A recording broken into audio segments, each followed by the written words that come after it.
ለመላው ጥቁር አፍሪካውያን የነጻነት ተምሳሌት የሆነው የአድዋ ድል በዓል ብሔራዊ አንድነትና ሉዓላዊነትን ለማስጠበቅ በሚል መሪ ቃል በታሪካዊቷ አድዋ ከተማ እየተከበረ ይገኛል። በዓሉን በማስመልከትም የፓነል ውይይት የተካሄደ ሲሆን በመድረኩ የተለያዩ ጥናታዊ ጽሑፎች ለውይይት ቀርበዋል። በውይይት መድረኩ የመክፈቻ ንግግር ያደረጉት የአድዋ ከተማ ከንቲባ አቶ ተስፋይ ገብረወልድ የአድዋ ድል አንገዛም ባይነታችን፣ ጀግንነታችን፣ አንድነታችንና የሰው ያለመፈለግ ግን ደግሞ የራስህን አለመስጠት የምንማርበት የድል በዓል ነው ብለዋል። ከንቲባው አያይዞም የአድዋ ድል አኩሪ የጋራ ታሪክ እያለም ተጋሩን በማግለል እየተፈጠሩ ያሉ ትርክቶች ተገቢ አለመሆናቸውን ገልጸው የትግራይ ሕዝብ ታሪክና የአድዋ ድል ታሪክ ሳይዛባን ተጠብቆና ተሰንዶ ለቀጣዩ ትውልድ ሊተላለፍ ይገባል ሲሉም አክለዋል።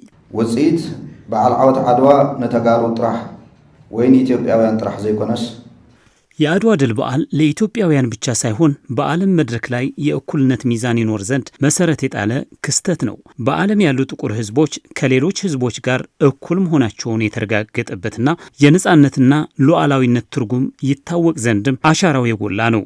የአድዋ ድል በዓል በትግራይ መሬት ተፈጽሞ የዓለም ህዝብ ለጥቁር ህዝቦች ትኩረት እንዲሰጥ እንዲሁም አመለካከቱን ይቀይር ዘንድም ትምህርት ሰጥቶ ያለፈ ታሪክ ነው። ይህ ታሪክ የአልገዛምና አልንበረከክም ባይነት ማሳያም ጭምር ነው። የአድዋ ድል በዓል ምክንያት በማድረግ በመድረኩ ጥናታዊ ጽሑፍ ያቀረቡት ፕሮፌሰር ክንፈ ብርሃና የታሪክ ተመራማሪና መምህር ብሩህ ተስፋጽዮን በበኩላቸው የአድዋ ድል ተደራጅቶ በመታገል ከባርነት መውጣትና ነጻነትን ማረጋገጥ እንደሚቻል ለዓለም ትልቅ ተሞክሮ ያሳየ መሆኑን ገልጸዋል። የአድዋ ድል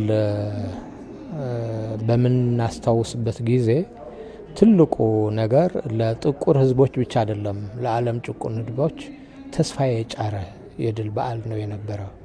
ለካ አንድነታችን ጠብቀን ተባብረን ማይቻል ይመስል የነበረው መቻል እንችላለን። ትልቁ ትምህርት እዛ ላይ ነው። ካብ ኩናት አድዋ እንማሃሮ ብዙሕ ነገር እዩ። ከአድዋ ጦርነት ድል ብዙ ነገር መማር እንችላለን። አልንበረከክም ባይነት፣ ጭቆናን መታገልንና ነጻነትን ከዚህ ድል እንማራለን። ምሁራኑ አያይዞም የፖለቲካ መሪዎች ለፖለቲካዊ ጥቅማቸው ሲሉ የበዓሉን ድምቀት የሚያደበዝዙና ተገቢውን የታሪክ እሴት እንዳያገኝ የሚያደርጉትን ስህተት ሊያርሙ እንደሚገባ ጠቁመዋል። በአድዋ ጦርነት ውስጥ የታየው ጠንካራ ብሔራዊ አንድነት ራስን በራስ የመወሰን መብት ለማረጋገጥ መደገም አለበት። ከሁሉም በላይ የአድዋ ጦርነት ድል የህዝቡን ሉዓላዊነት፣ የማንነት እሴቶችና ጠንካራ አንድነት ማሳያ መሆኑንም ይናገራሉ። የአድዋ ድል የተፈጸመው አድዋ ነው። ሰሎዳ ያለው እዚህ ነው። እንዳ ማርያም ሸዊቶ እዚህ ነው። ምንድብድብ እዚህ ነው። ታሪኩ የተፈጸመው እዚህ ጋር ነው። የአድዋ ድል በዓል ነው እያከበርን ያለ ነው። ስለዚህ በተቻለ መጠን እዚህ ብዙ ነገሮች መስራት ነበረባቸው። እንደዚህ አይነት በጣም ብርቅዬ የሆኑ ታሪኮች በደንብ አላስተዋወቅነውም እንጂ ከመላ ዓለም እየመጣ የሚጎበኝበት ነው የሚሆነው። ምሁራኑ እንደገለጹት የጥቁር ህዝቦች ኩራት የኢትዮጵያውያን ሉዓላዊነት ያረጋገጠና የፓን አፍሪካኒዝም መሰረት የጣለው የአድዋ ድል ታሪኩ ሳይዛባ ተጠብቆና ተሰንዶ ለቀጣዩ ትውልድ ሊተላለፍ ይገባል። ታሪክ የምትቀይረው ነገር አይደለም፣ ያለፈ ነገር አይደለም። በአግባቡ መሰነድ ነው መሆን ያለበት፣ ቅንነቱ ማሳየት ያለበት።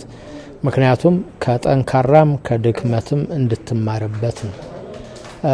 እዛ የነበረው የህዝቦች ተሳትፎ እንዳለ መቀመጥ መቻል አለበት ሳይዛባ። ዝኾነ ይኹን ታሪክ ብሕማቅ ይኹን ብጽቡቅ ተፈጺሙ ሳትጨምርና ሳትቀንስ ተቀብለህ ከሚሰጠው ትምህርት በመውሰድ ጠንካራ ጎኑ እንዲጎልብት በማድረግ ነው ወደ ትውልድ ማስተላለፍ የሚገባው። ቆርጠህ የሚጣል ታሪክ ግን በማንኛውም ህዝብ ሊኖር አይገባም። ስለዚህ ታሪክን በመጠበቅ አንድነትን ማጠናከር ያስፈልጋል። የአድዋ ድል በዓል ለትግራይ ህዝብ፣ ለመላው ኢትዮጵያውያን እንዲሁም ለዓለም ጥቁር ህዝቦች በሙሉ የነጻነት ተምሳሌት ነው ሲሉ የገለጹት ደግሞ የመድረኩ ተሳታፊዎች ናቸው።